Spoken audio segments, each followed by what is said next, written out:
ये कुंभ इसलिए अलग है कि प्रयागराज में कुंभ हो रहा है, पहले इलाहाबाद में होता था। ये कुंभ इसलिए भी अलग है, जो फैजाबाद की बात करते थे, आज अयोध्या में प्रभु श्री राम जी का मंदिर बन गया। दुनिया की सबसे प्राचीनतम नगरी काशी, वहाँ पर भगवान शिव को मानने वाले लोग हर हर महादेव का उद्घोष कर रहे हैं। इतना बड़ा, इतना दिव्य काशी कॉरिडोर बना है, माँ विंध्यवासिनी का कॉरिडोर बना है। मथुरा में भी तेजी से विकास कार्य हो रहा है। सनातन धर्म को मानने वाले पूरी दुनिया के लोग गदगद हैं। यहाँ की दिव्यता, भव्यता, सुरक्षा देख करके गए। जो अपने ज़िले में गया, उसने ज़िले में चर्चा करी, गांव में चर्चा करी।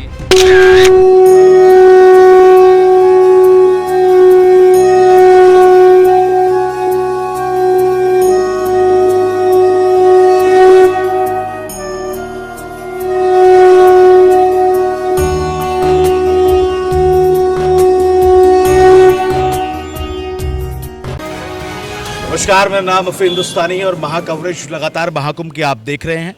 आज यमुना प्राधिकरण का स्टॉल के इनॉग्रेशन के लिए मंत्री जी पहुंचे हैं, नंद कुमार नंदी जी। सर, जितने भी प्रोजेक्ट यहां पर लगे हैं, जिनकी प्रदर्शनी आज लगी हुई है, सभी की नींव जो है आप ही के हाथों रखी हुई है। और आज जब ये सक्सेस की तरफ जा रहे हैं, आप कैसे देखते हैं सर, कितना जो है आगे और ये जाएगा?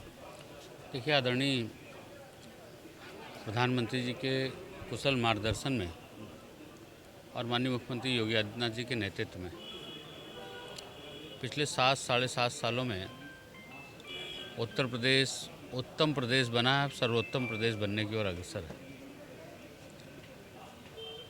आपको जानकर के खुशी होगी कि उत्तर प्रदेश, जब हम सरकार में आए थे, केवल 2 एयरपोर्ट थे। आज 17 डोमेस्टिक और 5 इंटरनेशनल एयरपोर्ट वाला देश का पहला राज्य होने का गौरव प्राप्त हुआ। जेवर एयरपोर्ट एशिया का सबसे बड़ा एयरपोर्ट और दुनिया का चौथा सबसे बड़ा एयरपोर्ट, जो केवल कागज़ों में, जो केवल हवाई बातें होती थी, चुनाव के समय जिन्न की तरह निकलता था, चुनाव के बाद समाप्त होता था। हमारी सरकार आने के बाद इसमें जितने भी बॉटलनेक थे,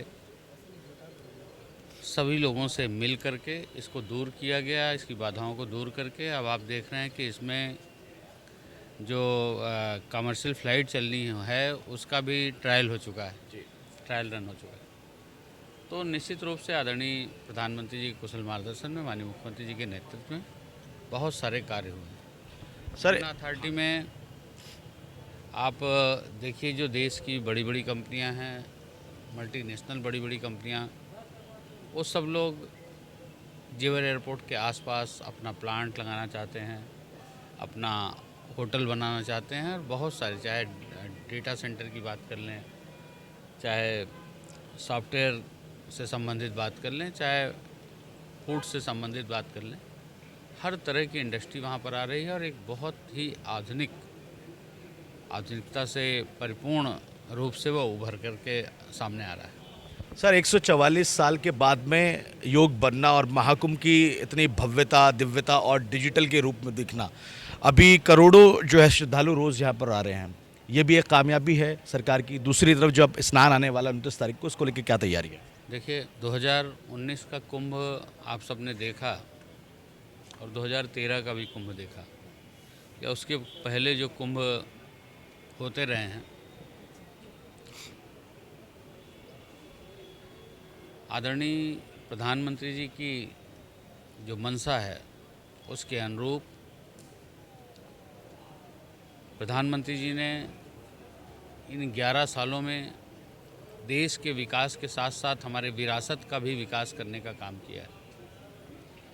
ये कुंभ इसलिए अलग है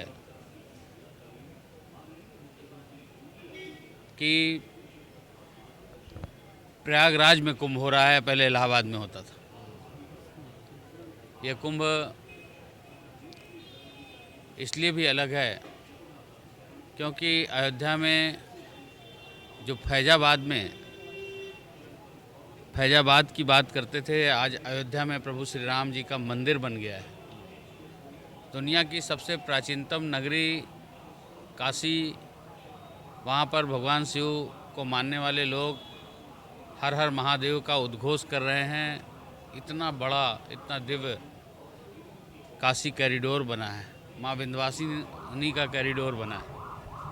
मथुरा में भी तेज़ी से विकास कार्य हो रहा है। सनातन धर्म को मानने वाले पूरी दुनिया के लोग गदगद हैं।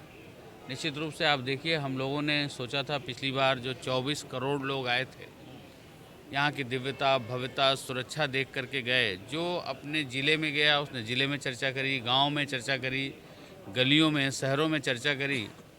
हम उनको अगर माने कि 2-2, 4-4 लोग भी लाएंगे, ले करके आएंगे, उनसे सुन करके इतना देखिए देश दुनिया खिंची आ रही है यहाँ पर। पिछली बार 24 करोड़ लोग आए थे, हमने अनुमान किया था कि लगभग 40 से 45 करोड़ लोग आएंगे।